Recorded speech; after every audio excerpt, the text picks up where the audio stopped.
பணத்தை புதைத்து வைத்த கேடு கெட்ட மானிடரே கேளுங்கள். கூடுவிட்டு அங்கு ஆவிதான் போன பின்பு யார்தான் அனுபவிப்பார்? பாவிகாள் அந்த பணம் என்று. பணக்காரனுக்கு அவை ஒரு அழகான பெயர் வைக்கிறாள், பாவிகாள் என்று. புதைத்து வைத்த கேடுகட்ட மானிடரே என்று. பணம்தான் ஒரு மனிதனுக்கு நிம்மதி தரும் என்றால் மருத்துவமனைகளில் பணக்காரனுக்கு என்ன வேலை?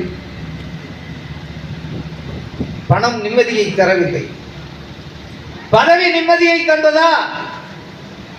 பதவியில் இருக்கிற பல பேரோடு எனக்கு நெருக்கமான உறவு இருக்கிறது. பல பேர் பதவியில் நிம்மதி இல்லாமல் தான் தங்கள் பணிகளை தொடங்குகிறார்கள்.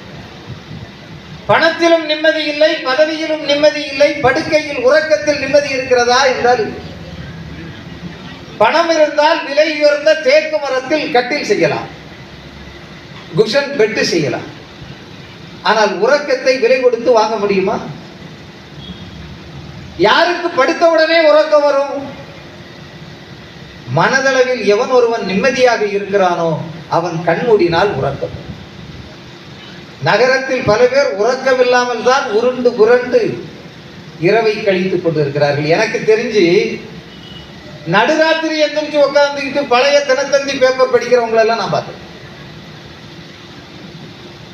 பழைய வரவு செலவு கணக்கு புத்தகத்தை எடுத்து வைத்துக் கொண்டு கூட்டல் பெருக்கல் போடுகிறவர்களை எல்லாம் பார்த்து, பொழுது எப்பொழுது விடியும் என்று ஜன்னல் கதவை திறந்து வைத்துக் கொண்டு கடிகாரத்தையும் ஆகாயத்தையும் பார்த்து கொண்டிருக்கிற பல பேரை நான் நகரத்தில் பார்த்திருக்கிறேன்.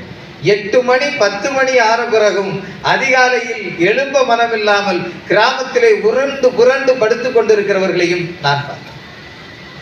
இந்த பட்டிமன்றம் எதை விவரிக்கிறது என்றால், நிம்மதி யாருக்கு கிடைக்கிறது? கிராமத்தில் வாழுகிறவர்களுக்கா, நகரத்தில் வாழுகிறவர்களுக்கா என்பதுதான் இந்த பட்டிமன்றம் விவாதிக்கின்ற கருத்து. இங்கே 2 அணியினராக அறிஞர் பெருமக்கள் வந்து அமர்ந்திருக்கிறார்கள்.